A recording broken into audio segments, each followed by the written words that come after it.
El mensaje que tengo esta tarde se llama la apostasía. La apostasía. Rápidamente les doy el bosquejo.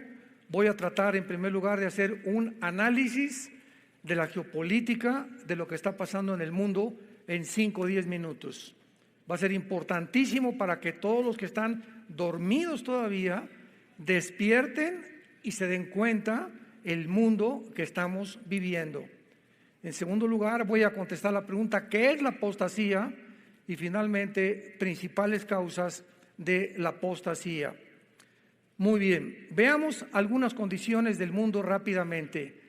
Tuvimos una pandemia del 2020 al 2022-23 aproximadamente, y fue uno de los ensayos más grandes que Satanás ha planeado, ideado, organizado y desarrollado, porque así como cuando vino Cristo, Juan el Bautista era el antecesor y el que le pavimentaría el camino a Cristo, si es verdad que somos la última generación y que los cascos del Apocalipsis se oyen en el cielo, Satanás tiene que tener también sus precursores, y tiene que haber una pavimentación, una preparación, sobre todo psicológica y espiritual, de los seres humanos, para que cuando este hombre surja en medio de la política y los gobiernos mundiales, el mundo esté preparado para recibirle. Una de las cosas que eran necesarias para que el anticristo surgiera es la tecnología que estamos viviendo. El anticristo no podía venir en el siglo XX porque no teníamos la tecnología que había en aquel entonces. Tenemos una teología que ya vamos a hablar rápidamente de ella, que ha superado lo que el ser humano se podía imaginar. En segundo lugar, vimos la invasión de Rusia a Ucrania, que se encuentra en Ezequiel capítulo 38. Esta zona de Ucrania es la zona de Magog. En Ezequiel se profetiza una invasión de Rusia, Irán, Turquía, Sudán, Libia, Etiopía e Irán en contra de Israel en los tiempos en que estamos viviendo. Pero dice la Biblia que Gog, el líder de esta invasión, va a ser el que va a dirigir a los magogitas. Y en la Biblia encontramos no los nombres que actualmente en Irán, por ejemplo, no aparece en la Biblia con ese nombre, aparece con el nombre de Persia, porque hasta 1935 se le cambió el nombre a Irán. En el 79 la República Islámica de Irán. Entonces la Biblia nos muestra Magog. Magog es la zona geográfica entre el Mar Negro y el Mar Caspio, al norte oriente de Europa, e involucra Ucrania, involucra Kazajistán, Kirguistán, Kuzikistán, Afganistán y todas estas repúblicas que se dividieron del comunismo en 1991. Ante nuestros ojos, este panorama, esta alianza de naciones profetizada hace 2700 años, está delante de nuestros ojos. Y este año la alianza se hace entre Rusia, China, Irán, y hace 3 semanas se une Arabia Saudita con el propósito principal de desbancar este año al dólar como la moneda que rigió desde la Segunda Guerra Mundial, los petrodólares. Desde la Segunda Guerra Mundial ninguna nación podía comprar si no era en dólares. Pues esto se acabó y esto va a hundir económicamente a Estados Unidos por los 33 trillones de dólares que tiene de deuda. En tercer lugar, entramos al transhumanismo. Personas completamente psicópatas que están propagando, estamos hablando de científicos, por el amor de Dios. Estamos hablando no de personas marihuanas, ni están peor que marihuanos, eso sí. Pero estamos hablando de personas, ¿verdad?, que se califican como científicos, como genetistas, que creen que se va a crear una raza superior. Porque ellos dicen que ahora con la tecnología y con la genética se puede, si somos el producto de una amiba y el resultado de una evolución, pues estamos en el tiempo de evolucionar. Y tenemos la tecnología para mezclar los ADN, el ácido desoxirribonucleico de los animales, de los murciélagos, de las aves, con el ser humano. Y fabricar un hombre araña, fabricar un Batman, fabricar un Superman. Y eso es lo que están tratando de hacer a través de la tecnología y la inteligencia artificial. Tenemos en tercer lugar el adoctrinamiento, o el cuarto lugar, de la ideología de género.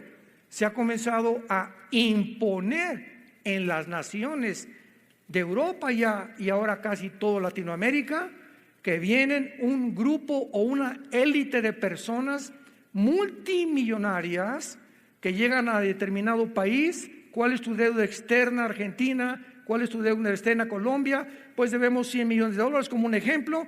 Te pagamos tu deuda, pero vas a imponer en todas las escuelas la ideología de género. Y es algo que ya es un adoctrinamiento general en más del 75% de las naciones del mundo. Enséñales a los niños que no son niños, que pueden ser niñas, y a las niñas que no son niñas, que pueden ser niños. Damas y caballeros, ¿dónde está la genética? ¿Qué nos dice la genética? Que la mujer, le preguntaron a la secretaria de salud de Estados Unidos, ¿nos podría usted decir que es una mujer? Vean ustedes la entrevista, no supo qué contestar. ¿Qué es una mujer? Es una mujer que tiene cromosomas XX, pero ¿por qué no quiere contestar eso? Porque ahora hay muchos géneros. ¿Quién es un varón? El que tiene el cromosoma Y. Así que si tú tienes el cromosoma Y, eres varón. Y si tu mente te dice que no eres lo que genética y biológicamente eres, tu problema es mental. Los demonios han tratado de alterar tus neuronas y de cambiar tu identidad para confundir nuestro género, estupidizarnos, adoctrinarnos, haciéndonos creer que no somos lo que Dios nos creó, para confundir nuestro género, nuestra identidad.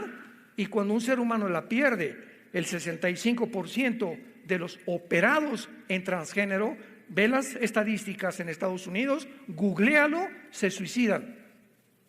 El 65% de las personas que han tratado de cambiar su sexo se matan, tarde o temprano se quitan la vida. Tenemos en quinto lugar el aumento de la maldad y el satanismo. Escuchen esto. En los últimos premios Grammy en Estados Unidos, 2 transgéneros dirigieron todo este espectáculo. Sam Smith y Ken Petras, que son 2 personas transgénero, vestidos de diablos y cantando la canción Unholy, que significa sin santidad, e insultando a Dios. En los premios Grammy, el pasado Birmingham, en Inglaterra, hubo la ceremonia de apertura de los Juegos de las Naciones del Bienestar Común, representando a 72 naciones. Sacaron una torre, como la Torre de Babel. Qué coincidencia, vean ustedes. Y sacaron a un toro como una bestia. Y pusieron a puras mujeres semidesnudas jalando con cadenas al toro, y todas las demás mujeres, como 300 o 400 mujeres, adorándolo al toro o a la bestia, como realmente que la bestia había nacido en el mundo. ¿Quién les dijo que en Apocalipsis 17 la bestia representa al anticristo? ¿Se dan cuenta cómo comenzamos a unir todas las piezas del rompecabezas y nos da un panorama general que nos abre los ojos? En Boston, Massachusetts, se acaba de celebrar el Congreso de los Clubes Satánicos. Se llama SatanCon, de donde están estableciendo en todas las escuelas públicas de Estados Unidos y centros satánicos. Y están las fotos, vistiéndolos a los niños con cuernos, el maestro con unos cuernos, y mostrándolos a los niños, sentándolos alrededor de un pentagrama para adorar a Satanás. En Nueva York se levantó una estatua gigantesca para honrar a uno de los miembros, de la Suprema Corte de Justicia de Estados Unidos, la señora Ruth Bader Ginsburg, que es la promotora principal de los abortos en el mundo. Por el amor de Dios, normalmente antes se levantaban estatuas para conmemorar a héroes de la guerra o etcétera, pero ahora para personas que han comenzado a pavimentar el camino para el asesinato de millones de niños. Esta estatua tenía muchísimos cuernos en la cabeza y de brazos y pies tenía tentáculos para honrar a la ministra de la Suprema Corte de Justicia, promotora de los abortos en el mundo. En penúltimo lugar, Estados Unidos, ante nuestros ojos, no aparece en este libro que es la Biblia. Si realmente va a surgir el anticristo, no puede estar Rusia ni puede estar Estados Unidos compitiendo con el anticristo. Vemos nosotros claramente que va a ser imposible que ante el debilitamiento económico, moral, nunca un gobierno norteamericano jamás había estado tan depravado, tan degenerado, tan perverso y tan malvado como la actual administración en los Estados Unidos de Norteamérica. Y va a caer porque tiene que caer, va a quedar Rusia y va a quedar China, que se van a ocupar del área oriental, del Asia y el Medio Oriente. Y encontramos en Apocalipsis 16, del 12 en adelante, en Daniel 11, 45 en adelante, que cuando el anticristo oiga a los reyes del oriente que vienen del norte, será con la confederación política que va a usar China y Rusia, que sí aparecen en la Biblia en las naciones de los últimos tiempos. Y finalmente tenemos nosotros también claramente en la Biblia dos entidades, Israel y la iglesia. Cuando tratamos de confundir a Israel con la iglesia, comenzamos a desviar nuestra teología. Como hay actualmente una enseñanza que se llama la teología del reino, donde la iglesia va a conquistar el mal y vamos a conquistar el mundo antes de que venga Cristo. Sin embargo, Israel es el pueblo de Dios el Padre, la iglesia es el pueblo de Dios el Hijo. La iglesia no existía en el Antiguo Testamento. La entidad de la iglesia, que somos el cuerpo de Cristo, bautizados todos por el mismo Espíritu, regenerados por el mismo Espíritu, formando parte del cuerpo de Cristo, no existía en el Antiguo Testamento. El Espíritu Santo no moraba como en la iglesia, en los hombres bajo el Antiguo Testamento. Y esto es importantísimo, ¿verdad? Porque vamos a ver claramente que cuando venimos a la escatología o a las profecías de la Biblia, los tiempos finales hay que diferenciarlos de la iglesia y los tiempos finales de la iglesia. Los tiempos finales de Israel terminan con la segunda venida de Cristo en los 7 años de la tribulación, para cumplir las 70 semanas de la profecía de Daniel 9, 24 al 27. El fin de la iglesia termina con el arrebatamiento. Cuando el arrebatamiento venga, toda la iglesia es sacada, o aquellos que fueron regenerados por el Espíritu Santo, personas arrepentidas que siguieron a Jesús, apasionados por la verdad, que ganaron las almas, que fueron realmente transformados por un poder sobrenatural, son los que van a irse en el arrebatamiento de la iglesia. Y entonces el mundo va a quedar no desamparado. Dios va a levantar 144,000 judíos.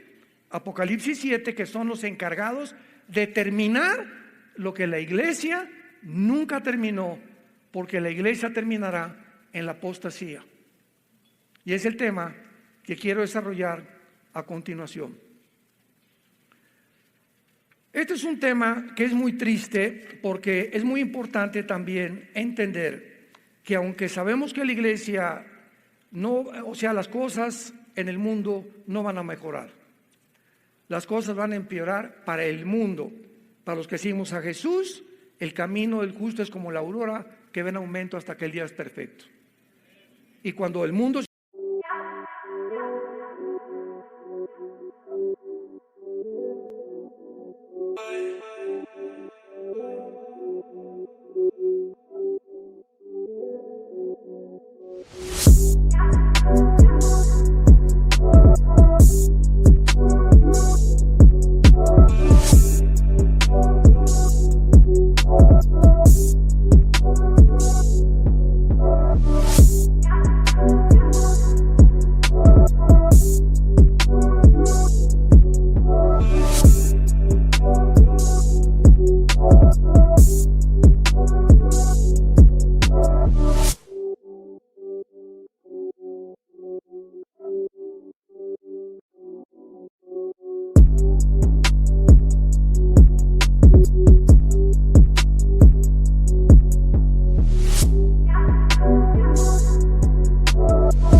I'm trippy, so high and I'm tipsy.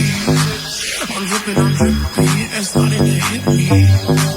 I'm dripping, I'm drippy, it's raining, it's drippy. I'm dripping, I'm drippy, it's starting to hit me. I'm dripping, I'm drippy, I'm drippy.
I'm dripping, I'm drippy, so high and I'm tipsy.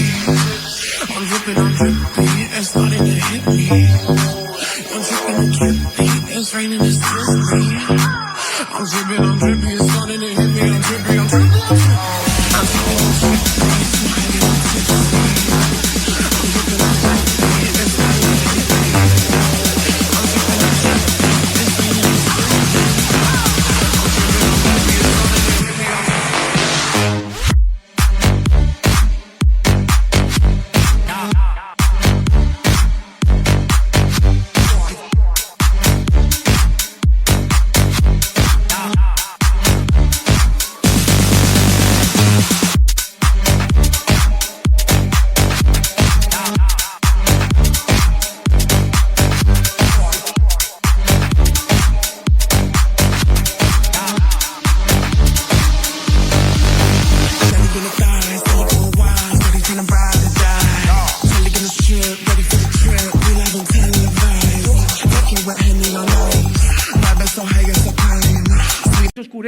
En nosotros resplandecerá la luz.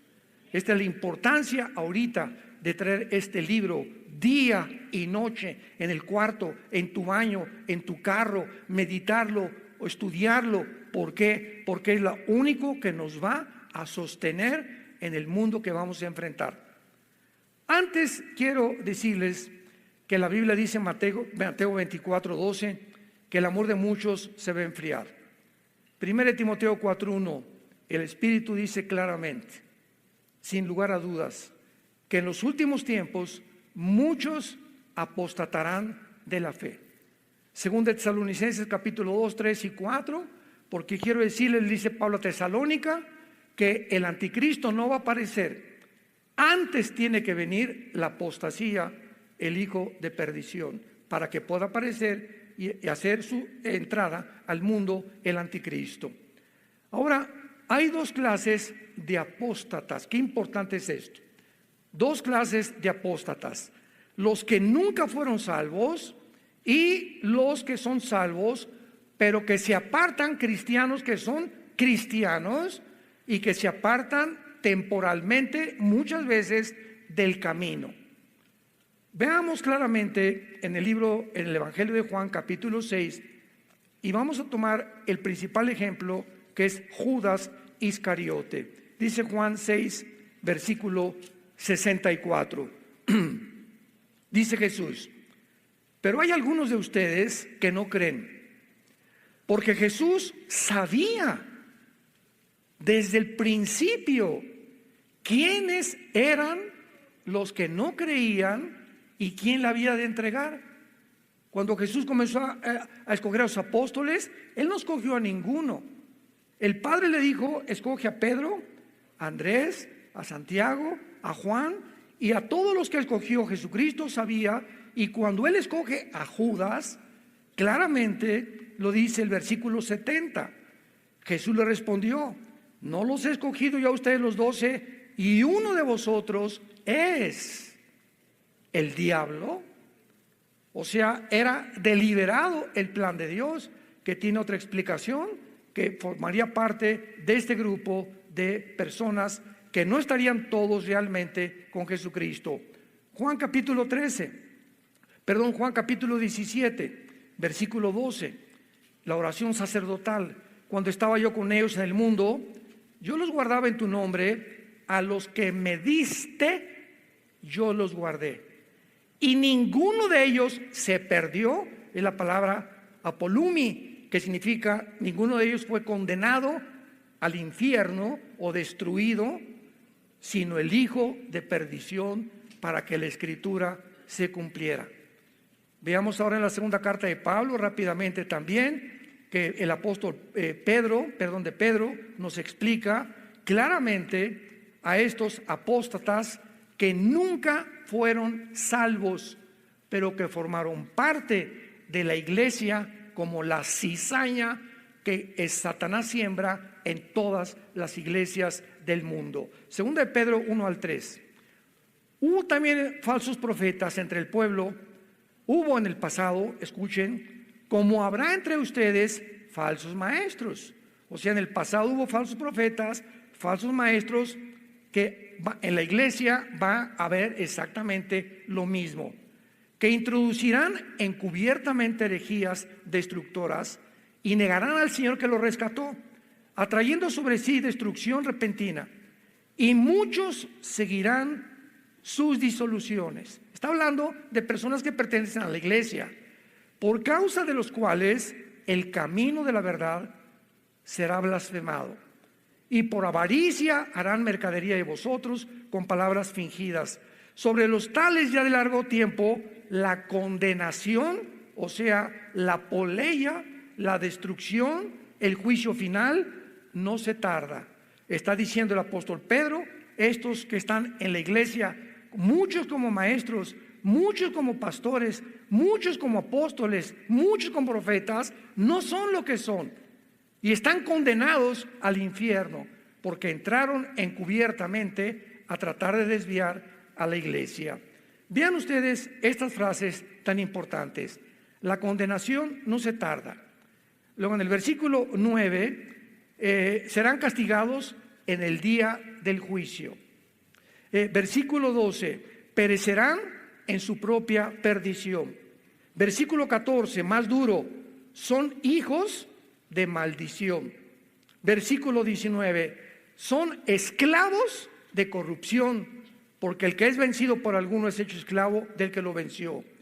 Ciertamente, si habiéndose ellos escapado de las contaminaciones del mundo, por el conocimiento del Señor y Salvador Jesucristo, enredándose otra vez en ellas son vencidos, su postrer estado viene a ser peor que el primero, porque mejor les hubiera sido no haber conocido el camino de la justicia, que después de haberlo conocido, volverse atrás del santo mandamiento que les fue dado. Versículo 22, mucha atención. Les ha acontecido el verdadero proverbio: el perro vuelve a su vómito y la puerca lavada lavar al cieno. Todas estas personas del capítulo 2 de 2 de Pedro eran apóstatas que se habían metido a la iglesia y que nunca fueron salvos. ¿Por qué usa un proverbio de Salomón el apóstol Pedro? Les ha pasado lo que al perro. El perro vomita, y ustedes saben, los que tenemos animales, que vuelve a comerse el vómito. ¿Por qué lo hace? Pues porque es perro. Tendría que llegar a ser gato, conejo, para no hacer lo que su naturaleza le implica. Y el puerco, oink, oink, oink, oink, oink, oink, lo sacas del lodo, le echas Chanel, le pones champú y regresa al lodo porque es su naturaleza. ¿Qué está diciendo el apóstol Pedro? Que todas estas personas nunca su naturaleza fue cambiada. Por eso entran, conocen, les gusta la Biblia, van el domingo, etcétera, etcétera, por un tiempo. Viene la pandemia, miles de cristianos ya nunca regresaron. Pastores que tampoco regresaron, iglesias que cerraron. Y comienza Dios a meter la escoba, usándolo para nuestro bien, para comenzar a limpiar la iglesia. Estas personas nunca fueron cristianas. Dice 1 Juan 2:19, salieron de nosotros, pero no eran de nosotros. Porque si hubieran sido de nosotros, hubieran permanecido con nosotros, de donde salieron, para que se manifestara que no todos son de nosotros. Y por eso está en debate la famosa doctrina de que si se pierde la salvación o que si no se pierde la salvación. Oye, hermano, pero es que este hermano estuvo 10 años y pues perdió la salvación. No perdió la salvación, nunca fue salvo. Nunca tuvieron la regeneración del Espíritu Santo. Lo vamos a ver más adelante. Vayamos al libro de Judas antes de Apocalipsis, para que no se vayan a Génesis. Dice Judas, versículo 4, porque algunos hombres han entrado, toda la carta de Judas es para prevenir de los que entran a la iglesia, que se dicen cristianos, pero son los que son los apóstatas que nunca fueron salvos. Muchos han entrado encubiertamente, los que desde antes habían sido destinados para esta condenación, hombres impíos que convierten el libertinaje la gracia de nuestro Dios y niegan a Dios, el único soberano, y a nuestro Señor Jesucristo. Ahí me han dicho, oiga hermano, pero usted predica la gracia y que no se pierde la salvación. Bueno, pues digo, como no se pierde la salvación, voy a hacer lo que me da la gana. Eso es tomar como libertinaje la gracia de Dios, porque Gálatas capítulo 5 dice, a libertad fuimos llamados con la única condición que no usemos esta libertad como ocasión para la carne. Entonces si tú dices, como no pierdo la salvación, me voy a portar mal, no eres cristiano. Porque el que es cristiano realmente se humilla delante de Dios. Señor, ya la regué, regresé al alcohol, pero como soy cristiano, Dios al que ama, disciplina, Hebreos 12.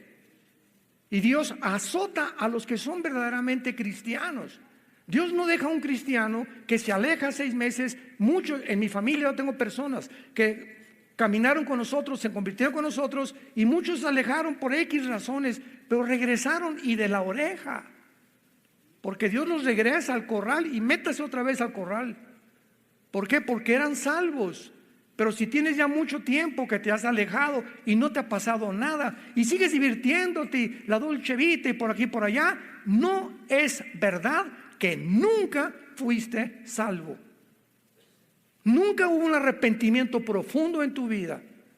Nunca hubo un deseo de leer las palabras. Nunca sentiste la dependencia de vivir en la palabra de Dios. Ahora veamos los que son salvos, pero que se apartan temporalmente del camino. Vean qué clara es la Biblia.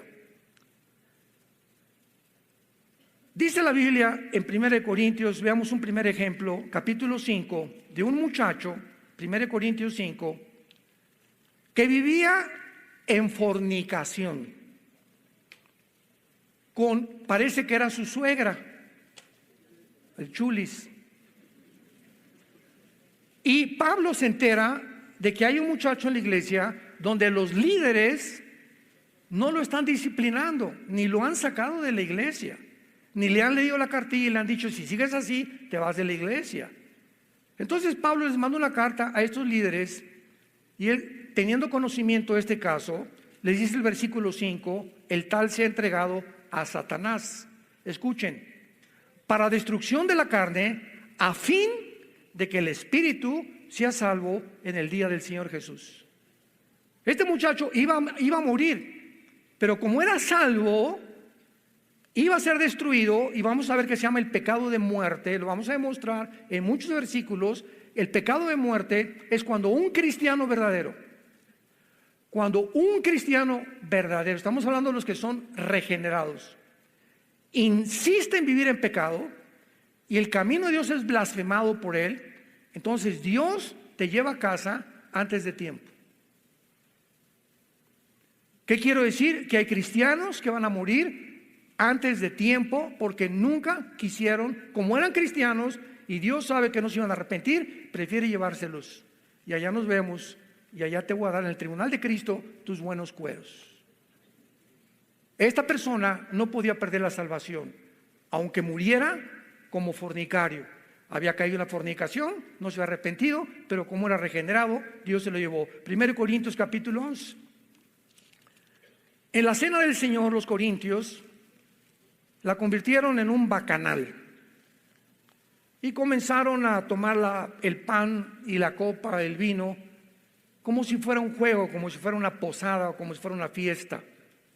Y Pablo se enoja muchísimo y les escribe a esta iglesia y les dice, versículo 27, 1 Corintios 11, de manera que cualquiera que coma este pan o bebe esta copa del Señor indignamente, o sea, significa sin respeto en el original griego, que te la tomas como si fuera una Coca-Cola o el pan como si fuera una concha de la tía rosa. Será culpado del cuerpo y de la sangre del Señor. Por tanto, pruébese cada uno a sí mismo y coma el pan y bebe la copa, porque el que come y bebe indignamente, sin discernir el cuerpo del Señor, juicio come y bebe para sí. Pausa. El juicio nunca es para los no cristianos. Dios al que ama disciplina, estamos bajo el Nuevo Testamento. Entonces, si Dios va a juzgar a alguien, es porque es cristiano, porque el juicio comienza, 1 Pedro 3, en la casa de Dios. Por lo cual, dice Pablo, hay muchos enfermos y debilitados entre ustedes, y muchos duermen. Y si nos examináramos a nosotros mismos, no seríamos juzgados. Cantidad de cristianos en Corinto comenzaron a enfermarse y a morir antes de tiempo porque no querían arrepentirse de sus pecados. Pero como eran salvos, dice el apóstol Pablo, ¿verdad?, que se los tuvo Dios que llevar antes de tiempo. Veamos ahora en Santiago capítulo 5. La Biblia de Dios no es de interpretación privada. Tenemos que poner precepto sobre precepto, línea sobre línea, comparar escritura con escritura para poder determinar claramente una doctrina. Y aquí vemos nosotros en el libro de Santiago, en el capítulo 5, Santiago capítulo 5, versículo 19 y el 20. Pongan mucha atención, hermanos. ¿A quién le está hablando? ¿Perdón? Tenemos que ver claramente la Biblia, hermanos, a los cristianos. Si alguno de entre ustedes se ha extraviado de la verdad y alguno le hace volver, sepa que el que haga volver al pecador el error de su camino, salvará de muerte un alma y cubrirá multitud de pecados. ¿Qué significa salvará de muerte un alma? Que si tú a un cristiano que conoces, a tu compadre que supiste que se emborrachó ayer en una fiesta, o conoces un muchacho que anda fornicando con su novia, o tú eres su amigo y vas y lo reprendes y le dices, verdad, lo que estás haciendo no es ante los ojos del Señor, y logras que se arrepienta, salvas que Dios se lo lleve antes de tiempo al cielo. Lo salvas de muerte física, no de muerte eterna, porque un cristiano no puede pasar en condenación eterna jamás. Tenemos la vida eterna de Dios. Y finalmente el apóstol Juan es el que sella todas estas enseñanzas en su primera carta de Juan capítulo 5, versículo 16. Si alguno viere a su hermano cometer pecado que no sea de muerte, es el que está hablando Santiago, el de los Corintios 5, el de los Corintios 11. Si tú ves que algún cristiano comete pecado que no sea de muerte, Dios le dará vida. Esto es para los que cometen pecado que no sea de muerte. Hay pecado de muerte por el cual yo no pido que se pida. En otras palabras, yo he tenido en mi caso particular personas que tal vez yo sé que son cristianos y yo oigo, no ha regresado a Cristo, fulano de tal no ha regresado, y oro por él, y de repente pasa el tiempo en la lista de personas que todos tenemos que tener para orar por ellos, ya no me pone el Espíritu Santo orar por esa persona, y pasa un mes o 2 meses. ¿Supiste lo que le pasó a fulanito? No, se estrelló en su motocicleta, se fue al barranco en un coche, le dio una embolia cerebral, se murió de COVID.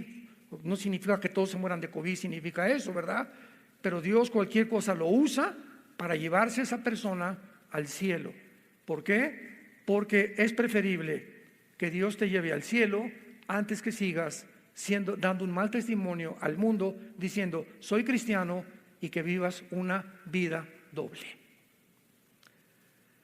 Veamos algunas causas de la apostasía, y la primera es negligencia de la palabra de Dios. ¿Por qué hay cristianos que se alejan de Dios?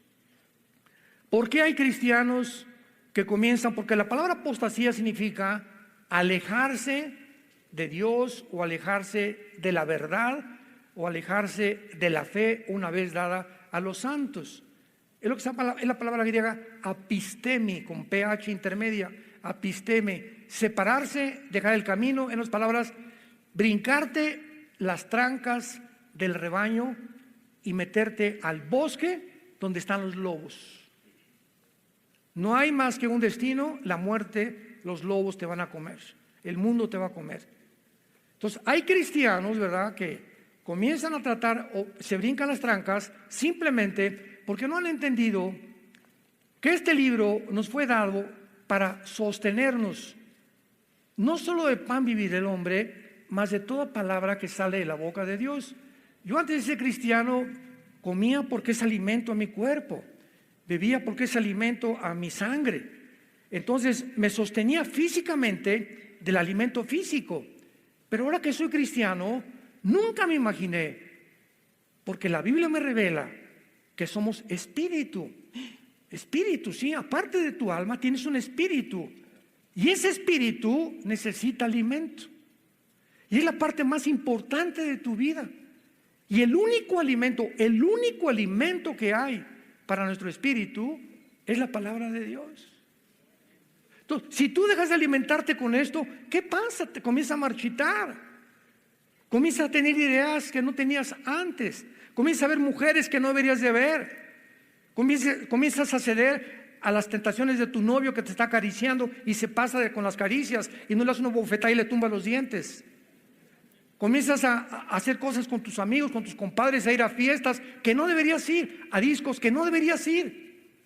¿Y por qué? Porque no tienes la fuerza. Viene una tentación y caes en adulterio o caes en fornicación. ¿Por qué? Porque no has entendido que no tenemos fuerzas inherentes de nosotros para sostenernos.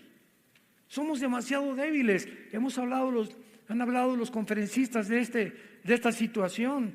Dice la Biblia, Salmo 1, bienaventurado el varón que no anduvo en consejo de malos, ni en silla de pecadores se ha sentado, sino que será como un árbol plantado junto a corrientes de agua. Hagan de cuenta que esta bocina es donde yo voy a estar plantado. Y esto, donde un árbol que está plantado, donde hay un río, es lógico que siempre dé hojas y que esté fructificando. Es lógico, porque el árbol no tiene vida en sí mismo, tiene que estar sacando del agua, de la tierra, el oxígeno y todo del sol afuera para que pueda dar fruto. Entonces nosotros tenemos que estar plantados en la Biblia. Y si la Biblia es donde yo estoy plantado, donde día y noche me levanto en la mañana, paso tiempo con Dios, memorizo 2 o 3 versículos, Señor, examíname, Padre, le dije mal a mi esposa, hazme más sensible al pecado. Antes de acostarme, vuelvo otra vez. Hay una promesa que le dice Dios a Josué: si tú haces esto, Josué, que de día y de noche. Hermana, pero ya a las 12 del día, o que la canción, de día y de noche. Hermano, es que yo a las 3 de la tarde, ¿vas a discutir con Dios o vas a hacer tú las reglas? No levante nadie la mano. Y me dirijo a los líderes, nadie levante la mano. Tú eres una persona, examínate en este momento y sé sincero ante Dios. Es verdad que de día y de noche tienes el hábito y la disciplina de vivir en la palabra. ¿La lees? No levanten la mano, no sean presumidos. Es importantísimo que nosotros entendamos esto. ¿Por qué? Porque si no entendemos esto, estamos viviendo a nuestras propias fuerzas, que no tenemos ninguna. Ahí comienza la apostasía y el alejamiento de la verdad. En segundo lugar, una raíz de amargura. Hebreos 12:15. Un cristiano amargado es un cristiano derrotado. Un cristiano amargado no entra a la tierra de Canaán. Un cristiano amargado, que me violaron, que me robaron, me persiguieron, no me han dado el reconocimiento en la iglesia que yo creí que me iban a hacer, yo creía que iba a ser pastor, o etcétera, etcétera. Un cristiano que alberga en su alma resentimientos negativos, inmediatamente la amargura es el veneno más grande para el espíritu. Vean ustedes las consecuencias de lo que dice Hebreos 12:15. Una persona con resentimientos o amargada bloquea la gracia de Dios. Bloqueas el contacto, te desconectas con Dios. No es verdad, dice 1 Juan, el que diga que está en pecado y tiene comunión con Dios es un mentiroso. Y tú puedes ser pastor y decir, no, yo sigo con Dios y leo la Biblia y todo, sin que te des cuenta que ya el Espíritu Santo no te está dirigiendo, y lo que tú estás haciendo, lo estás haciendo en la carne, porque la carne es muy consagrada. La carne es muy consagrada. Los mormones nos ganan porque ni café toman. Entonces, el hecho que dejes de hacer muchas cosas y que creas que eres cristiano, pero tú tienes resentimientos en tu corazón, te vuelves un mentiroso, porque el pecado engaña. Te estás engañando. Estás viviendo una vida completamente doble y falsa. Número 3, el amor al dinero. 1 Timoteo 6:10, raíz de todos los males es el amor al dinero. Jesús dijo que no podíamos servir a dos amos. No puedes estar sirviendo a Dios y al mismo tiempo estar pensando en hacer negocios para hacerte rico o para tener entradas extras a tu ministerio. No puedes.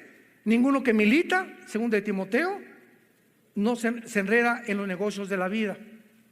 Entonces, es increíble la cantidad de líderes espirituales que están tratando de hacer negocio y han convertido el canto, la predicación, en negocio. Yo me he cansado de decirles las experiencias que hemos tenido.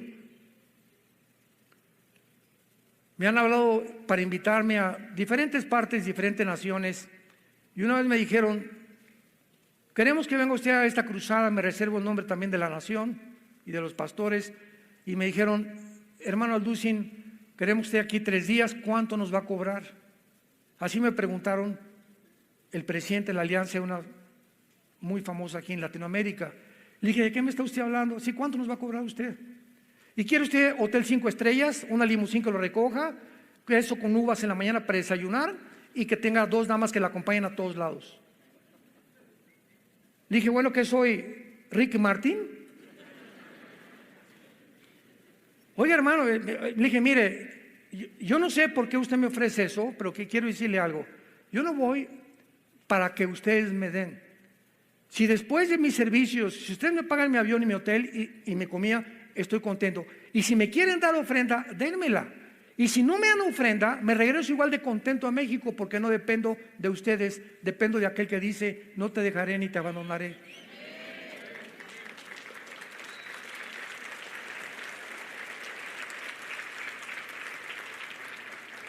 ¿De quién estamos dependiendo? Dios nos va a probar, ¿eh? ¿De quién estamos dependiendo? ¿A quién miras para tu sustento? ¿A quién estamos mirando para nuestro sustento? ¿A los hombres? ¿Lo que nos pueden dar? Si te corren del trabajo, ¿crees que Él es el proveedor, el que te contrató para el trabajo? ¿O tus convicciones delante de Dios? El amor al dinero. En cuarto lugar, no tener temor de Dios. ¿Qué es el temor de Dios? La conciencia continua que Dios nos observa las 24 horas del día. Génesis 16:13, tú eres Dios que ve. Proverbios 15:3, los ojos de Jehová están en todo lugar, mirando a los buenos y a los malos. Salmo 139, del 1 al 3, oh Jehová, tú me has examinado, me has conocido, has entendido desde lejos mis pensamientos, todos mis caminos. Desde que me levanto hasta que me acuesto, te son conocidos. 2 Corintios 5:10, porque es necesario que todos comparezcamos ante el tribunal de Cristo, para que cada uno reciba según lo que haya hecho mientras estaba en el cuerpo. Proverbios 5:21, porque los caminos del hombre están delante de Jehová, y Él considera todas sus veredas. Temer a Dios es saber que te está viendo cuando nadie te está viendo. Muchos de ustedes hacen lo que hacen cuando nadie los ve, porque ya perdieron el temor de Dios. Nadie me ve. José estaba en un palacio con la esposa de Potifar, le decían la leona de Tlacomulco. Pepillo, ven para acá, y lo jalaba y le quitaba y nadie lo veía, no había nadie en el palacio.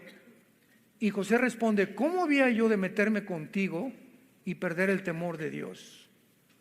El día que creamos que porque nadie nos ve, hacemos las cosas a escondidas, o nadie me ve, ahorita puedo ver un canal de pornografía. O cuando viajamos en el hotel y estamos solos, somos atacados por cientos de demonios para que podamos tener o ver pornografía. Cuando hacemos eso, ¿por qué lo hacemos? Porque no tenemos temor de Dios. Y cuando comienzas a tener temor de Dios, porque sabes que Dios nos ve, nos examina, sabe lo que piensas, lo que soñamos, todos nuestros caminos le son conocidos, vivimos delante de Él en santidad. Cuando se pierde el temor de Dios, se pierde todo absolutamente en la vida. Y finalmente, la apostasía viene en hombres sin carácter, que no tienen una vida disciplinada para estudiar la Biblia. Un pastor debe pasar 5, 6, 7 horas diarias, con concordancia, diccionario bíblico, comentarios, estudiando, buscando raíces, leyendo libros cristianos. Un cantante de ópera, Bocelli, vocaliza 5 horas diarias, Pavarotti 6 horas diarias vocalizaba. Renata Callis, María Callas, los cantantes de ópera, todos. Un karateca, cinta negra, tiene que practicar 4 o 5 horas diarias, pianistas, cantantes. Y nosotros que servimos a Dios, creemos que estamos en cualquier cosa cuando estamos atacados en un mundo espiritual. ¿Qué alimento le puedes dar a tu familia, a tu iglesia, cuando no tienes tiempo para Dios? Y tus sermones ya son los de hace 3 o 4 años, que te los fusilaste no sé de quién. ¿Por qué? Porque no tienes el tiempo para Dios. Personas sin amor por las ovejas, profesionales del ministerio. ¿Cuántos pastores están simplemente por el sueldo y no por el amor a la obra de Dios? Y Dios nos prueba los motivos por los cuales estamos sirviendo a Dios. Sin amor por la esposa y la familia. Les decía en la comida ahorita a los pastores, entramos a muchas iglesias y la esposa por allá, el pastor por acá y las ovejas. Oye, yo ni siquiera sabía que estaban casados. Nunca los ven de la mano, nunca los ven juntos, nunca los ven caminar, nunca ven que el pastor pellizque de vez en cuando a la esposa. que se dan besitos de vez en cuando. No se puede vivir una vida sin amor por la esposa, sin tenerla como reina, sin saber que es importantísimo que el matrimonio es dos juntos persiguiendo el mismo objetivo. Nada de que yo soy espiritual y mi esposa se quedó. Pues te vas a esperar a que levantes a tu esposo, porque tú no puedes caminar solo sin tu esposo, y te vas a tener que esperar, ministrarla a ella o arreglar algún asunto, alguna raíz de amargura que tenga contra ti, porque es importantísimo que los dos caminemos juntos. Y finalmente, ¿verdad? Con amor a la popularidad, como decía Chuy, siempre predicadores que siempre quieren hacerse graciosos sin contar chistes. Digo, no está malo contar chistes de vez en cuando, ¿no? Pero cuando ya el sermón es de 50% de chistes y ves la actitud del predicador que, oye, tengo aquí 2 años en la iglesia, no he oído al pastor un mensaje del arrepentimiento. Nunca ha predicado contra el pecado, nunca ha predicado contra el juicio final, nunca ha predicado del rapto, nunca ha predicado del infierno. Ten cuidado en la iglesia en que estás, porque son cristianos o son líderes espirituales que están tratando simplemente de agradar a la gente. Ahora finalmente hay un gran movimiento que se llama el movimiento ecuménico, donde el Papa comenzó con Pablo II en la ciudad de Isis, en Italia, junto a brujos, hindúes, mormones, musulmanes, zoroastristas, etcétera, etcétera, para reunirlos a todos a una sola religión y estar bajo el paraguas del Vaticano. Murió el Papa Juan Pablo II. Francisco viene todavía con más hambre, porque ahora él quiere imponer el globalismo en las iglesias. Y cuando decimos, es que nos invitaron a una reunión al Vaticano, mira, me han preguntado, yo voy al Vaticano, claro que lo voy a ir, y lo primero que le voy a decir a Francisco es arrepiéntete. Yo no vengo aquí, ¿verdad?, a decirte ni que a salir para que esté retratado como una celebridad. Si yo pierdo mis convicciones y me vendo y comienzo a buscar popularidad simplemente para que me digan, como Francisco, o para ganar a más católicos que se visiten más a YouTube, o para vender mis libros, me estoy prostituyendo el llamado que Dios me ha hecho. No nos vendamos. Somos hijos e hijas de Dios, somos líderes de Dios. No nos rebajemos a lo que el mundo, a la corrupción que el mundo está, que por cualquier plato de lentejas venden completamente su ministerio.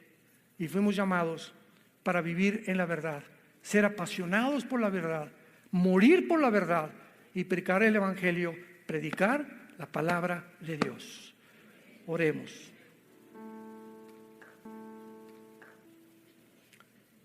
Bendito sea el Dios y Padre de Jesucristo nuestro Señor, que nos ha hecho renacer para una esperanza viva,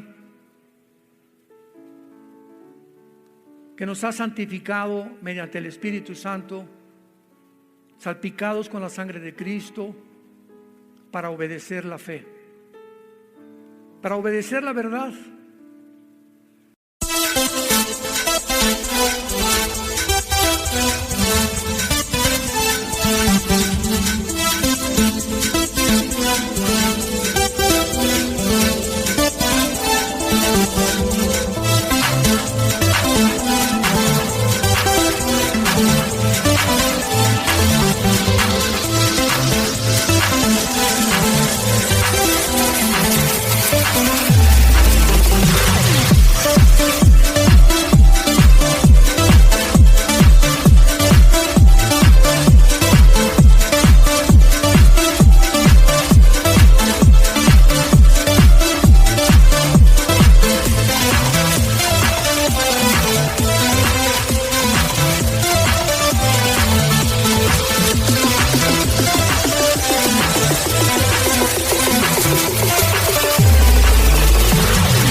Para seguir el camino de la santidad.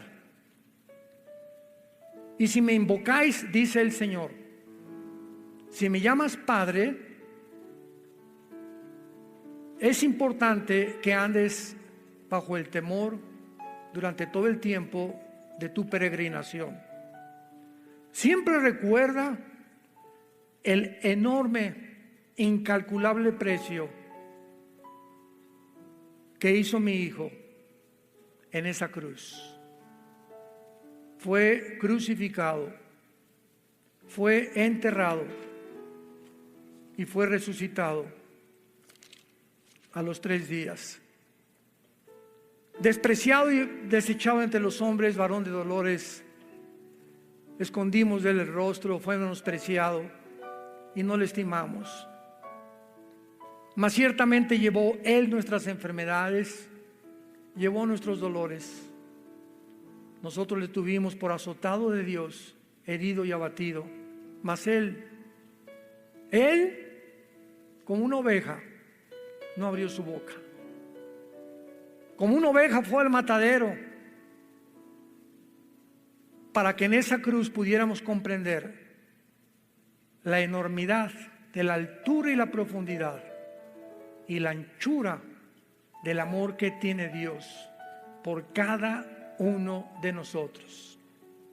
Que si no escatimó a su Hijo, ¿cómo no nos dará todas las cosas sin que nosotros se las pidiéramos?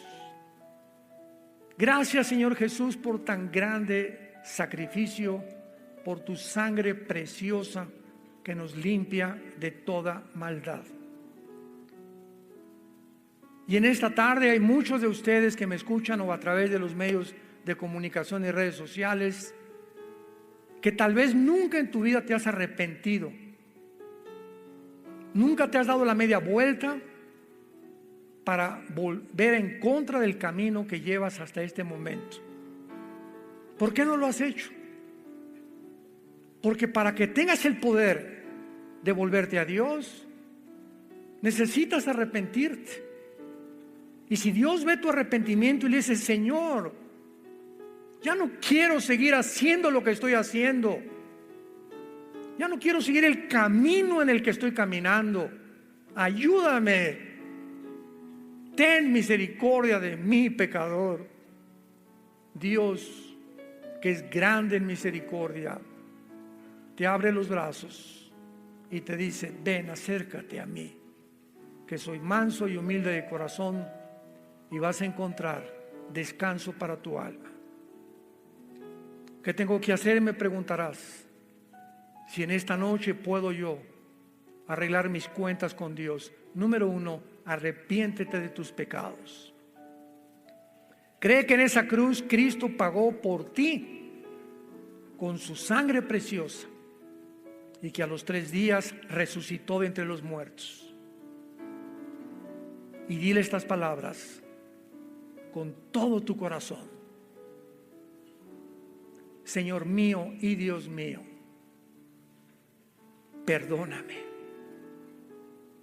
Lávame con tu sangre preciosa de mis maldades, porque creo pagaste por ellas en la cruz.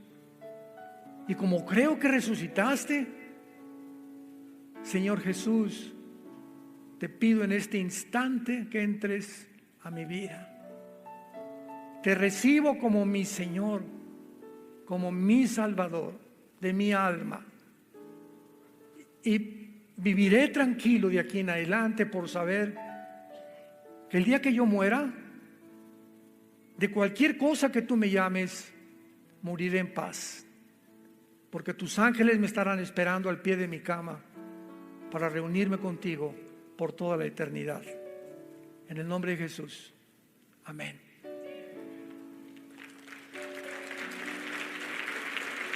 Gracias a Dios por su palabra. Los cielos y la tierra pasarán, pero mis palabras nunca pasarán.